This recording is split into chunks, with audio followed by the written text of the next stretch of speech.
नमस्कार। इन खबर में आपका स्वागत है। मध्य प्रदेश को नया मुख्यमंत्री मिल गया। मोहन यादव संभालेंगे कमान।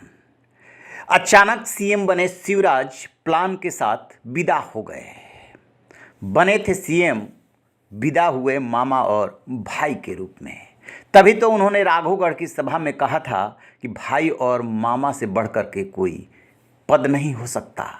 वो भांप लिए थे और सब कुछ जान वो समझ रहे थे कि विदाई का वक्त आ गया है। आखिरकार शिवराज सिंह चौहान कैसे बने थे सीएम और कितने बड़े प्लान के साथ उनकी की गई है विदाई, इस पर डालेंगे नज़र। 2003 में बीजेपी चुनाव जीती थी, उमा भारती सीएम बनी, लेकिन वो उनका विवादित बयान उन्हें ले डूबा। महज 8 से 10 महीने वो सीएम रही। 1994 में हुए हुबली दंगों के सिलसिले में उमा भारती के खिलाफ अरेस्ट वारंट जारी हो गया। इस कारण उन्हें विदा लेना पड़ा। उमा भारती के बाद बीजेपी ने बाबूलाल गौर को सीएम बनाया, लेकिन बाबूलाल गौर के खिलाफ पार्टी में बगावत हो गई। इस बीच नया चेहरा तलाशा जाने लगा। आखिरकार 29 नवंबर 2005 को शिवराज चौहान को मुख्यमंत्री बना दिया गया। शिवराज सिंह चौहान को जब सीएम के लिए चुना गया तब वो लोकसभा के सांसद थे। पार्टी बाबूलाल गौर की जगह नए सीएम को लेकर के मंथन कर रही थी। शिवराज का नाम दूर दूर तक कहीं नहीं था, क्योंकि उनका कद उतना बड़ा तब था ही नहीं। प्रमोद महाजन उस समय सबसे बड़े पार्टी के रणनीतिकार हुआ करते थे। उन्होंने शिवराज के नाम का प्रस्ताव रखा और तत्कालीन बीजेपी अध्यक्ष लाल कृष्ण आडवाणी ने उन्हें चुन करके सबको चौंका दिया था, कुछ उसी तरीके से जैसे अब मोदी और शाह की जोड़ी ने मोहन यादव को चुना है। दूसरा सवाल ये उभरता है कि लगभग 17 साल तक मध्य प्रदेश जैसे बड़े राज्य के सीएम रहे शिवराज सिंह का आगे क्या वो केंद्र में शिफ्ट होंगे, संगठन में जाएंगे या सरकार में, या मध्य प्रदेश की राजनीति में रह करके करेंगे मोदी के लिए मार्ग तैयार। क्योंकि चुनाव और परिणाम के बाद वो ऐलान कर चुके हैं कि एक सीट की पिछली बार कसर रह गई थी, 29 में से 28 सीटें जीते थे। इस बार 29 की 29 सीटें जीत करके पीएम मोदी को तीसरी बार पीएम बनाना है। और ये ऐलान उन्होंने और कहीं नहीं बल्कि कांग्रेस के प्रदेश अध्यक्ष पूर्व मुख्यमंत्री कमलनाथ के गढ़ छिंदवाड़ा में जाकर के उन्होंने किया था। तो आपको बता दें कि उनको लेकर के 2 तरह की बातें चल रही है। पहली कि उन्हें केंद्र में शिफ्ट किया जाएगा। पहले भी वो केंद्र में आने के अनिच्छुक रहे, लेकिन अब वो सीएम पद रहा नहीं, इसलिए वो संघ और पार्टी के केंद्रीय नेतृत्व की बात शायद ही टाल पाए। दूसरी प्लानिंग ये चल रही है कि चूंकि लोकसभा का चुनाव नज़दीक है, उनको खासा अनुभव है, भाई और मामा के रूप में उनकी ख्याति है, उनका प्रभाव है।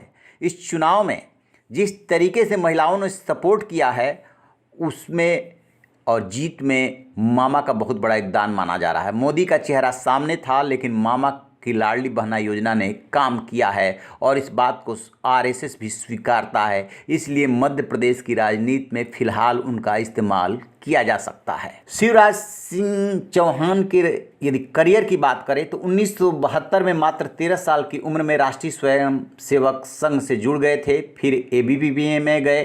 इमरजेंसी के दौरान वो जेल भी गए और उनकी राजनीति लगभग 50 साल की हो गई है।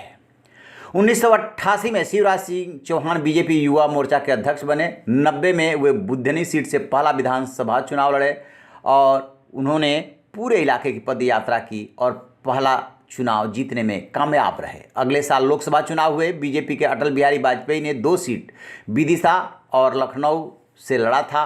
विदिशा उन्होंने छोड़ी, फिर वो विदिशा से लोकसभा का चुनाव लड़े और जीते। इसके बाद वो 1996, 98, 99 और 2004 में विदिशा का प्रतिनिधित्व करते रहे।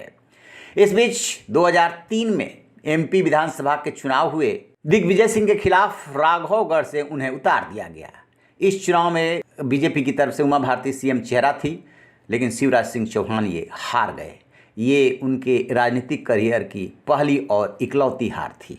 2005 में जब उन्हें सीएम बनाने का फैसला हुआ तब वो विदिशा से लोकसभा सांसद थे, लिहाजा उन्होंने सीएम पद की शपथ ली और बुधनी से उपचुनाव लड़ा। 30,000 से ज़्यादा वोटों के अंतर से जीते और 2008-13 में लगातार वो चुनाव जीतते रहे। इस बार भी वो बुधनी से ही चुनाव लड़े और चुनाव जीते, लेकिन इस बार पासा पलट गया। लगभग 17 साल तक एमपी का सीएम रहने के बाद उन्हें विदाई दे दी गई और मोहन यादव को नए सीएम के रूप में लाया गया। 2003 में राघवगढ़ से शिवराज सिंह चौहान विधानसभा चुनाव हारे थे और 2018 के चुनाव में उनकी सरकार और बीजेपी जो है वो बहुमत से दूर रह गई थी। लिहाजा कांग्रेस ने सरकार बनाई, कमलनाथ मुख्यमंत्री बने। तब वो हाथ मलते रह गए थे, लेकिन लगभग 1.25 साल में ही खेल हो गया था।